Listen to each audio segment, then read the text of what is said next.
എസ്.ഡി.പി.ഐയുടെ UDF ബന്ധത്തിലെ ശരിതെറ്റുകൾ എന്താണ് എന്ന് പരിശോധിക്കുകയാണ് നമ്മുടെ ഈ വീഡിയോയുടെ തുടക്കത്തിൽ തന്നെ പറയട്ടെ, ചാനൽ സബ്സ്ക്രൈബ് ചെയ്യാത്തവർ ദയവ് ഇത് സബ്സ്ക്രൈബ് ചെയ്യുക, നിങ്ങളുടെ അഭിപ്രായങ്ങൾ കമൻ്റായും രേഖപ്പെടുത്തുക. അപ്പോൾ ഇനി നേരെ വീഡിയോയിലേക്ക് പോകും. എസ്.ഡി.പി.ഐ പിന്തുണ UDF സ്വീകരിച്ചത് ശരിയോ തെറ്റോ എന്നുള്ള ചർച്ചയാണ് വല്ലാതെ നടന്നു വരുന്നത്. ഇതിൽ രണ്ട് പാർട്ട് ഉണ്ട്. ഒന്ന്, എസ്.ഡി.പി.ഐ പിന്തുണ UDF സ്വീകരിച്ചത് ശരിയോ എന്നുള്ളതാണ് ഒരു ചോദ്യം. മറ്റൊന്ന്, ഇതിനെ വിമർശിക്കുന്നവരുടെ നിലപാടിൽ ശരിയുണ്ടോ. ഏറ്റവും പ്രധാന വിമർശകരായി വന്നിരിക്കുന്നത് ഒന്ന് BJP ആണ്, മറ്റൊന്ന് CPIM ആണ്. BJPയുടെ വിമർശനം എന്തുകൊണ്ട് എന്നുള്ളത് സ്വാഭാവികമായും നമുക്കറിയാവുന്ന കാര്യമാണ്. അതിലെ ശരിതെറ്റുകളെക്കുറിച്ച് കൂടുതലായി നമ്മൾ പറയേണ്ടതില്ല എന്ന് കരുതുകയാണ് തൽക്കാലം. CPM ആണ് ഈ എസ്.ഡി.പി.ഐ ബന്ധത്തെ അതിരൂക്ഷമായ ഭാഷയിൽ വിമർശിച്ചുകൊണ്ട് MV ഗോവിന്ദൻ മാസ്റ്റർ അടക്കമുള്ളവർ അതിനിശ്ചിത വിമർശനവുമായി രംഗത്തെത്തുന്നത്. മുഖ്യമന്ത്രി പിണറായി വിജയൻ്റെ നിലപാട് ഇനിയും പുറത്തു വരാനിരിക്കുന്നതേ ഉള്ളൂ. അതെന്ത് എന്നുള്ളത് കൗതുകകരമാണ്. യഥാർത്ഥത്തിൽ എസ്.ഡി.പി.ഐയുടെ പിന്തുണ അത് സ്വീകരിക്കുന്നോ വേണ്ടയോ എന്നൊരു നിലപാടിനെക്കുറിച്ച് ഇനിയും വ്യക്തത വരുത്താൻ കോൺഗ്രസ് നേതാക്കൾ തയ്യാറായിട്ടില്ല. പക്ഷേ അവരുടെ മൗനം ഏതാണ്ട് സമ്മതം പോലെയാണ്. ഞങ്ങൾക്ക് ആ വോട്ട് വേണം എന്നുള്ള അർത്ഥത്തിൽ തന്നെയാണ് അവരുടെ പ്രതികരണം വന്നിരിക്കുന്നത് ഫലത്തിൽ. പക്ഷേ CPM വിമർശിക്കുകയാണ്. യഥാർത്ഥത്തിൽ CPMന് കോൺഗ്രസിനെ ഇക്കാര്യത്തിൽ വിമർശിക്കാൻ എന്തർഹതയാണ് ഉള്ളത് എന്നുള്ളതാണ് ഏറ്റവും പ്രധാനപ്പെട്ട ചോദ്യം. സംസ്ഥാനത്ത് പലയിടങ്ങളിലും എസ്.ഡി.പി.ഐയുടെ പിന്തുണയോടെ തദ്ദേശ സ്വയംഭരണ സ്ഥാപനങ്ങളിൽ ഭരണം നടത്തുന്നവരാണ് CPM എന്നുള്ള ചർച്ച കാലങ്ങളായി നമ്മൾ കേട്ടിട്ടുള്ളതാണ്. ഏറ്റവും പ്രധാനപ്പെട്ടതാണ് പത്തനംതിട്ട നഗരസഭാ ഭരണം CPM നിലനിർത്തുന്നത് എസ്.ഡി.പി.ഐയുടെ പിന്തുണയോടെയാണ് എന്നുള്ളതാണ് ഏറ്റവും പ്രധാനപ്പെട്ട ഒരു വസ്തുത. അങ്ങനെ വെറുതെ പോയാൽ പോരാ. എസ്.ഡി.പി.ഐ പിന്തുണയിൽ ജയിച്ച വനിതാ കൗൺസിലറാണ് നഗരസഭ ഉപാധ്യക്ഷ എന്നുള്ളതാണ് പത്തനംതിട്ട നഗരസഭയിലെ ഏറ്റവും കൗതുകകരമായ കാര്യം. ഒരു സ്ഥിരം സമിതി അധ്യക്ഷ സ്ഥാനവും പത്തനംതിട്ട നഗരസഭയിൽ, അതായത് ഇടതുമുന്നണി ഭരിക്കുന്ന പത്തനംതിട്ട നഗരസഭയിൽ എസ്.ഡി.പി.ഐക്ക് നൽകിയിട്ടുണ്ട് എന്നുള്ളതാണ്. പത്തനംതിട്ടയിൽ തന്നെ വളരെ പ്രധാനപ്പെട്ട മറ്റൊരു പഞ്ചായത്ത്, കോട്ടാങ്ങൽ പഞ്ചായത്ത്. തദ്ദേശ തെരഞ്ഞെടുപ്പിന് ശേഷം ഈ പഞ്ചായത്തിൽ 3 തവണ പ്രസിഡന്റ്, വൈസ് പ്രസിഡന്റ് തെരഞ്ഞെടുപ്പ് നടന്നു.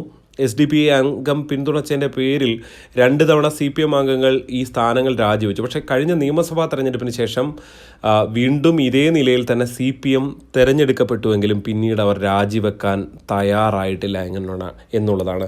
ഇങ്ങനെ പലയിടത്തും ഒളിഞ്ഞും തെളിഞ്ഞും പല നഗരസഭകളിൽ UDFും LDFും നേരിയ വ്യത്യാസമുണ്ടാകുമ്പോൾ എസ്.ഡി.പി.ഐ വോട്ടെടുപ്പിൽ നിന്ന് വിട്ടുനിന്നുകൊണ്ട് LDFിനെ ഭരണത്തിലെത്തിച്ച പല സംഭവങ്ങളും ഉണ്ട് എന്നുള്ളതാണ്. ഇരിട്ടി നഗരസഭ, കണ്ണൂരിലെ ഇരിട്ടി നഗരസഭയിൽ അങ്ങനെയാണ് സംഭവിച്ചത്.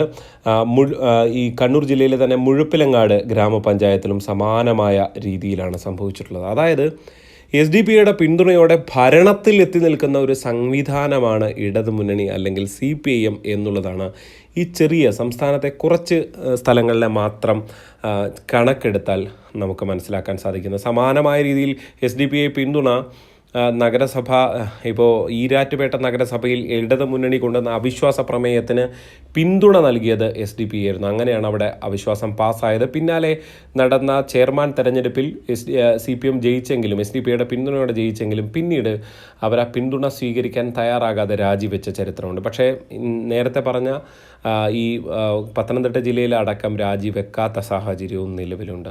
അതായത് സംസ്ഥാനത്ത് CPM എസ്.ഡി.പി.ഐ ബന്ധം വളരെ ഭരണത്തിലടക്കം കൃത്യമായ നടക്കുന്ന സമയത്താണ് ഈ ലോക്സഭാ തെരഞ്ഞെടുപ്പിൽ എസ്.ഡി.പി.ഐ UDFിന് പിന്തുണ പ്രഖ്യാപിക്കുന്നു എന്ന് പറയുമ്പോൾ അതിൽ വിമർശനവുമായി CPM സംസ്ഥാന സെക്രട്ടറി MV ഗോവിന്ദൻ അടക്കമുള്ളവർ രംഗത്ത് വരുന്നത് എന്നുള്ളതാണ്.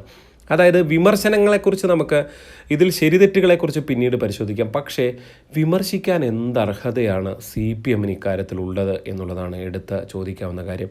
ഇത് മാത്രമല്ല, മലപ്പുറം ജില്ലയിലടക്കം പലയിടത്തും ജമാഅത്തെ ഇസ്ലാമിയുടെ വെൽഫെയർ പാർട്ടിയുമായി അടക്കം പലയിടത്തും നമ്മൾ നേരത്തെയുള്ള തദ്ദേശ തെരഞ്ഞെടുപ്പിലടക്കം സാമ്പാർ മുന്നണി, അവിയൽ മുന്നണി എന്നൊക്കെ പറഞ്ഞിട്ട് ഇവരുമായിട്ടൊക്കെ ചേർന്നുകൊണ്ട് പലയിടത്തും ജമാഅത്തെ ഇസ്ലാമിയുടെ വെൽഫെയർ പാർട്ടിയുമായി പലയിടത്തും ഇടതുമുന്നണി ചേർന്ന് നിൽക്കുന്ന കാഴ്ച അതാത് സമയത്തെ തെരഞ്ഞെടുപ്പുകളിൽ നമ്മൾ കണ്ടിട്ടുള്ളതാണ്. അതായത് ഇത്തരം മുസ്ലിം തീവ്ര നിലപാടുള്ള കക്ഷികളുമായി ചേർന്ന് നിൽക്കാൻ CPM-ന് യാതൊരു മടിയുമില്ല എന്നുള്ളത് ചരിത്രം തെളിയിച്ചിട്ടുള്ളതാണ്. കാലങ്ങളായി സംഭവിച്ചുകൊണ്ടിരിക്കുന്ന ഒരു കാര്യമാണ്. അവിടെയാണ് UDF-നെ മാത്രം കുറ്റപ്പെടുത്തി CPM രംഗത്ത് വരുന്നതുള്ളത് എന്നുള്ളതാണ്. അതായത് ജനങ്ങളെ പൊട്ടന്മാരാക്കുന്ന ഒരു നടപടിയാണ് യഥാർത്ഥത്തിൽ ഇക്കാര്യത്തിൽ ഉണ്ടാകുന്നത് എന്നുള്ളതാണ് എടുത്തു പറയാൻ കഴിയുന്ന. CPM-ന് ഇതിൽ വിമർശിക്കാൻ യാതൊരു തരത്തിലുള്ള അർഹതയുമില്ല.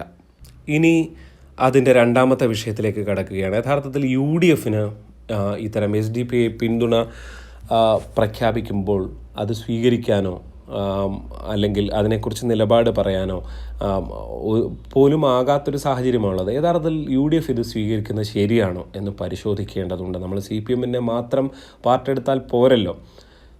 യഥാർത്ഥത്തിൽ UDF-ഉം സമാനമായ രീതിയിൽ പലയിടത്തും SDP-യുടെ ഈ വിട്ടുനിൽക്കൽ പിന്തുണയിലൂടെ ഒക്കെ അധികാരത്തിലെത്തിയ സാഹചര്യങ്ങളുണ്ട് എന്നുള്ളതാണ്.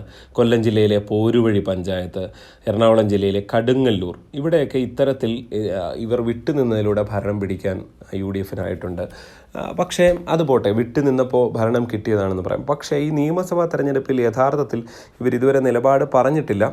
ആദ്യഘട്ടത്തിൽ തന്നെ ഞങ്ങൾക്ക് മതതീവ്രവാദികളുടെ വോട്ട് വേണ്ട എന്ന് പറയാൻ എന്തുകൊണ്ടാണ് UDF-ന് കഴിയാതെ പോകുന്നത്? പ്രത്യേകിച്ച് നമുക്കറിയാം, ജോസഫ് മാഷിൻ്റെ കൈവെട്ടിയ കേസ് മുതൽ പല തീവ്രവാദ സാന്നിധ്യമുള്ള സ്വഭാവമുള്ള കേസുകളിലും പോപ്പുലർ ഫ്രണ്ടിൻ്റെ രാഷ്ട്രീയ രൂപമായ SDP-ക്ക് പങ്കുണ്ട് എന്ന് തെളിയിച്ചതാണ്.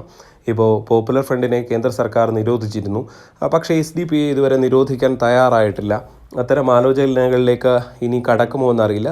സംസ്ഥാനത്ത് പല മതതീവ്രവാദ സ്വഭാവമുള്ള ഇടപെടലുകളിലും SDP-യുടെ സ്ഥാനം പുറത്തു വന്നതാണ്. ജോസഫ് മാഷിൻ്റെ കൈവെട്ട് കേസ് അടക്കമുള്ള കാര്യങ്ങൾ, ആലപ്പുഴയിലെ രഞ്ജിത്ത് ശ്രീനിവാസൻ വധക്കേസ്, അങ്ങനെ പല കേസുകളിലും പ്രതി ആയിട്ടുള്ളവർക്ക് SDP-യുമായി ബന്ധമുണ്ട് എന്നുള്ളത് തെളിഞ്ഞിട്ടുള്ളതാണ്. കോടതി അടക്കം അംഗീകരിച്ചിട്ടുള്ളതാണ്. അങ്ങനെ മതതീവ്രവാദം പ്രോത്സാഹിപ്പിക്കുന്ന രാജ്യവിരുദ്ധമായ പല നിലപാടുകളും എടുക്കുന്ന ഒരു രാഷ്ട്രീയ പാർട്ടിയെ അവരുടെ പിന്തുണ എങ്ങനെയാണ് കോൺഗ്രസ്സിന് സ്വീകരിക്കാൻ കഴിയുക? പിന്നെ കോൺഗ്രസ്സിന് എന്ത് ആത്മാർത്ഥതയാണ് ഇക്കാര്യത്തിൽ രാജ്യത്തുള്ളത്? BJP-യെ നിങ്ങൾ എങ്ങനെ വിമർശിക്കും? യഥാർത്ഥത്തിൽ BJP-യും മത നിലപാടാണ് സ്വീകരിക്കുന്നത്, വർഗീയതയാണ് എന്ന് പറയുമ്പോൾ അതിനപ്പുറത്തേക്ക് രാജ്യവിരുദ്ധ പ്രവർത്തനം നടത്തുന്ന പോപ്പുലർ ഫ്രണ്ടിൻ്റെമായി ചേർന്ന് നിൽക്കുന്ന സംഘടനയാണ് SDP എന്നുള്ളതാണ് യഥാർത്ഥ വസ്തുത.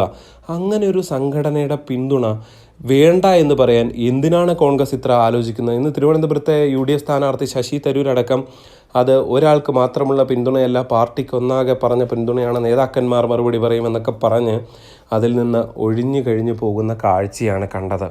യഥാർത്ഥത്തിൽ അങ്ങനെ ഒരു നിലപാട് പ്രഖ്യാപിക്കാൻ ഇത്രയധികം സൂക്ഷ്മമായ നിലപാട് പറയുന്ന, ശക്തമായ നിലപാട് പറയുന്ന VD സതീശൻ അടക്കമുള്ളവർക്ക് എന്ത് മടിയാണുള്ളത്? എന്താണ് അവർക്ക് ഇത്ര സംശയം? വർഗീയ വിരുദ്ധ നിലപാടുകൾ അതിശക്തമായി സ്വീകരിക്കുന്നവർക്ക് SDP-യുടെ വോട്ട് വേണ്ട എന്ന് പറയാൻ ചങ്കൂറ്റമില്ലാതായി പോയത് എവിടെയാണ്? യഥാർത്ഥത്തിൽ തോൽക്കുമെന്നുള്ള ആത്മവിശ്വാസം കൊണ്ടാണോ നിങ്ങൾ ഈ വർഗീയ ശക്തികൾക്കൊപ്പം നിന്നു പോകുന്നത്? എന്തായാലും മുഖ്യമന്ത്രി പിണറായി വിജയൻ്റെ നിലപാട് ഇക്കാര്യത്തിൽ പ്രസക്തമാണ്. അതിനി വരാൻ പോകുന്നതേ ഉള്ളൂ. SDP-യെ തള്ളിപ്പറയാൻ മുഖ്യമന്ത്രി തയ്യാറാകുമോ? അതോ അവിടെ നിശബ്ദമായിട്ടായിരിക്കും ഉണ്ടാകുക? നമുക്കറിയാം, കഴിഞ്ഞ നിയമസഭാ തെരഞ്ഞെടുപ്പിൽ ഈരാറ്റുപേട്ടയിലുള്ള SDP-യെ LDF-നാണ് പിന്തുണ നൽകിയത്. സെബാസ്റ്റ്യൻ കുളത്തിങ്കൽ വിജയിക്കുന്നതിനടക്കം അത് കൃത്യമായ നിലപാടായി മാറുകയും ചെയ്തിരുന്നു. അതായത് PC ജോർജിനെതിരായ നിലപാട് എന്ന നിലയിലാണ് SDP ആ നിലപാടെടുത്തത്. എന്തു തന്നെയാണെങ്കിലും അവരുടെ വോട്ട് വാങ്ങിയാണ് ജയിച്ചത്. ഇത്തവണ അവിടെ ഈ പള്ളി വിഷയവുമായി ബന്ധപ്പെട്ട്, പൂഞ്ഞാർ പള്ളി വിഷയവുമായി ബന്ധപ്പെട്ട് അവിടുത്തെ മുസ്ലിം സംഘടനകൾക്കൊപ്പം നിൽക്കുന്ന നിലപാടാണ് ഫലത്തിൽ തോമസ് ഐസക്, പത്തനംതിട്ടയിലെ LDF സ്ഥാനാർത്ഥി സ്വീകരിച്ചത്. അദ്ദേഹം ആ വോട്ട് ലക്ഷ്യം വെച്ചുകൊണ്ട് തന്നെ സ്വീകരിച്ചതാണ്. പക്ഷേ ആ നീക്കങ്ങളെ ഒന്നും തള്ളിപ്പറയാൻ മുഖ്യമന്ത്രി പിണറായി വിജയൻ തയ്യാറായിട്ടില്ല എന്നുള്ളതാണ് യഥാർത്ഥത്തിൽ നമുക്ക് എടുത്ത് കാണാൻ സാധിച്ചത്. എന്തായാലും ഈ വിഷയത്തിൽ CPM നിലപാട്, CPM-നെ വിമർശിക്കാൻ യാതൊരു അർഹതയുമില്ല. കോൺഗ്രസിൻ്റെ നിലപാട് ശരിയല്ല, മതേതര കോൺഗ്രസിൻ്റെ നിലപാട് ഇക്കാര്യത്തിൽ ശരിയല്ല എന്നും പറയേണ്ടി വരും. എന്തായാലും ഇക്കാര്യത്തിൽ നിങ്ങളുടെ അഭിപ്രായം കമൻറ്റുകളായി രേഖപ്പെടുത്താൻ അഭ്യർത്ഥിക്കുകയാണ്. ഇതിൽ വ്യത്യസ്തമായ അഭിപ്രായങ്ങൾ ഉണ്ടാകാം. BJP-യെക്കുറിച്ച് പറയുന്നില്ല. യഥാർത്ഥത്തിൽ BJP-ക്ക് ഇവിടെ വലിയ റോളൊന്നുമില്ല. ഈ ബന്ധങ്ങൾ ചൂണ്ടിക്കാണിച്ച് പരമാവധി വോട്ട് തട്ടിയെടുക്കുക എന്നുള്ള ലക്ഷ്യമാണ് BJP-യെ സംബന്ധിച്ചുള്ളത്. അത് ഓരോ പൊളിറ്റിക്കൽ പാർട്ടി ഓരോ സാഹചര്യത്തിനനുസരിച്ച് വോട്ട് വാങ്ങാനായിരിക്കുമല്ലോ ശ്രമിക്കുക. അതാണ് BJP ശ്രമിച്ചുകൊണ്ടിരിക്കുന്നത്. നിങ്ങളുടെ അഭിപ്രായം കേൾക്കാൻ കമൻറ്റുകളായി കേൾക്കാൻ ആഗ്രഹമുണ്ട്. നന്ദി.